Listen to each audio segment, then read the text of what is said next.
Today, we spend the hour on Afghanistan, where protesters have taken to the streets for a second day in a row in defiance of the Taliban, which seized control of the country Sunday. Protests have been held in Kabul and other cities today to mark Afghan Independence Day. Al Jazeera reports 2 people died in the city of Asadabad after the Taliban opened fire on protesters waving the Afghan national flag. This comes a day after the Taliban killed 3 protesters in Jalalabad.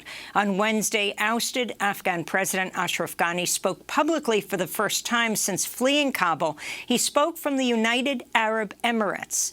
Ghani said he left to prevent more bloodshed. All my colleagues in the West told me that if I don't leave, things would be worse. I could have stayed and started a war, but I had a responsibility to my people, and I didn't want to start a bloodbath like in Syria and Yemen. Ghani said if he had not left Afghanistan, quote, the people of the country would have seen another president hanging on the noose of Syria. This comes as President Biden says U.S. troops will stay in Afghanistan until every American is evacuated, even if that means staying beyond his August 31st deadline. Evacuation flights are continuing from the Kabul airport, but the Taliban's preventing many Afghans from reaching the airport, with some being shot or whipped. A student in Kabul told Reuters no women could be seen on the streets after the Taliban took control of the city. The girls are not out from their homes, and they are at homes. And 2 days I don't see any girls in the street in Kabul. They are afraid. They are scared from the Taliban. For more, we're joined by 3 Afghan women who have fled their country. One left in 2017. One left last month, but was planning to return, and one left Friday, just for a brief visit to the United States. Let's begin with Nasrin Nawa. She was in Kabul until Friday and joins us from Lincoln, Nebraska, where she's a Fulbright scholar at the University of Nebraska-Lincoln. She's a former journalist with BBC Persian based in Kabul, and her piece, published Monday in the Washington Post, is titled "My Taliban Nightmare Came True. I Left, but my sister couldn't." In it, she writes, quote, "Since before I left Kabul a few days ago, I keep having the same nightmare. My sister running, sweating, bleeding, followed by Taliban fighters on the streets of Kabul. Then the nightmare came true." Nasrin Nawa, your sister is a journalist like you. Tell us what happened to her on Sunday after the Taliban seized control and since then.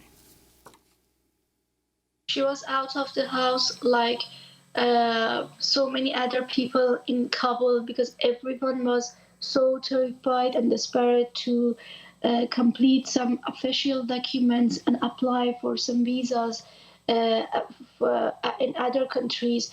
My sister was in the bank to take some money, but the bank refused to get her money. It was 2 days before their takeover that banks didn't have enough money. So we were actually facing with difficult things, that we were thinking something bad is happening, but not such a thing, that they get the power. And my sister heard that everyone is shouting that Taliban came and we should run away. So she starts running to the house, and she cannot find her way out of that crowd, and she is so scared and crying. So finally she finds her way to the apartment, but at the house, just my family think that a war is coming. They will start killing people right now. It won't be something easy and calm. So they try to call some people to help my sister get out of the country at the moment, and it failed because flight got cancelled. And Nasrin, can you talk about what her situation is now, and all the other people you know of who are trying to leave Kabul, trying to leave Afghanistan? They are totally hopeless. and stuck at their houses. They don't dare to go out for walking or doing something.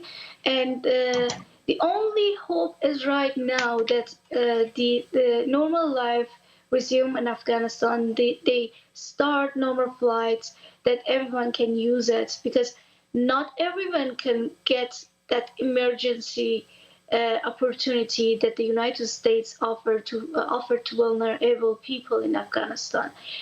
My sister just told me an hour ago that we received guests from Herat City and another province that they heard that you can just go out by reaching to the airport, but it's not easy. They are stuck at our house and they cannot find their way to the airport. Taliban don't allow anyone, and it's just a violence running there right now.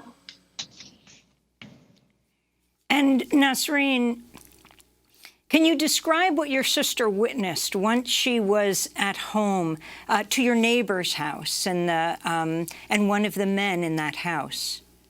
Yeah, it was last night. She was not able to sleep, and we were talking. She sent me a video of our neighbors that he is beaten with Taliban. They are like 4 or 5 fighters with their big guns, and the person is just civilian without any gun. So they searched his body and they beat him and pushed him into the house and locked the doors. So we don't know what happened after that, but it's terrifying, because I was thinking, yeah, what if my sister is the next person? And I begged her to leave our house for a while and find somewhere that's not known by people, because we almost are known with everyone in Kabul, at least in the city. They can find easily our house, and we think that they are engaged in so many important things like political things and settling the offices. And after that, they will start very strategically to find people who are against them and who don't accept their rules and regime. Nasrin, before we go, you wrote, "I called my sister and told her to go home and hide all of our identity cards. Then I told her that she needed to destroy her guitar. She said her hands were unable to do that, but I pleaded with her. I told her the Taliban's hands are capable of killing you for your art." Now, the Taliban insists that they are different now, that they won't be attacking women, that they won't be attacking opponents. What is your response to this? They are attacking people. They are attacking women, but they are not seen by the world because there is not enough coverage. There is not enough courage to do so. They are afraid. We cannot see that the TV channels or media outlets are doing the same thing that they were even doing last week, because they want to survive. So bad things are happening. Taliban are doing exactly the same thing that they did in their previous regime. So it doesn't make any sense that they say and claim and announce something so ridiculous that, yeah, they won't bother anyone. How can we believe while you are beating everyone on the street that they are not obeying you right now? Maybe they are not very serious right now, and they are trying to show off their personality and their beliefs. They are trying to behave with courtesy, but it's not real. It's a tactical thing, and I believe that Taliban, who took a poet last week, who killed a comedian 10 days ago, who raided some journalist houses in just these recent days, and some other people that we don't know who are they.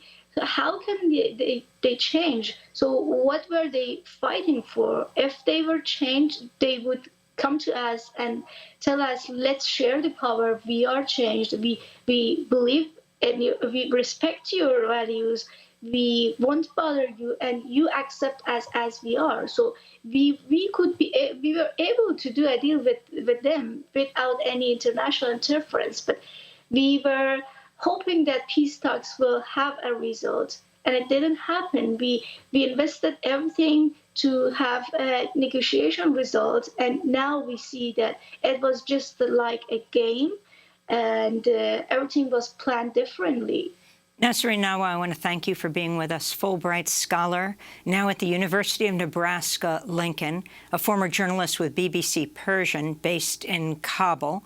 She left just on Friday. Her new piece will link to at democracynow.org for the Washington Post, headlined, "My Taliban Nightmare Came True. I Left, but my sister couldn't." Next up, we speak with two more Afghan women, another also a former journalist. They have both fled their country, a former Afghan refugee and New York Times reporter in Kabul, and the director of the Afghanistan Mechanism for Inclusive Peace. Stay with us.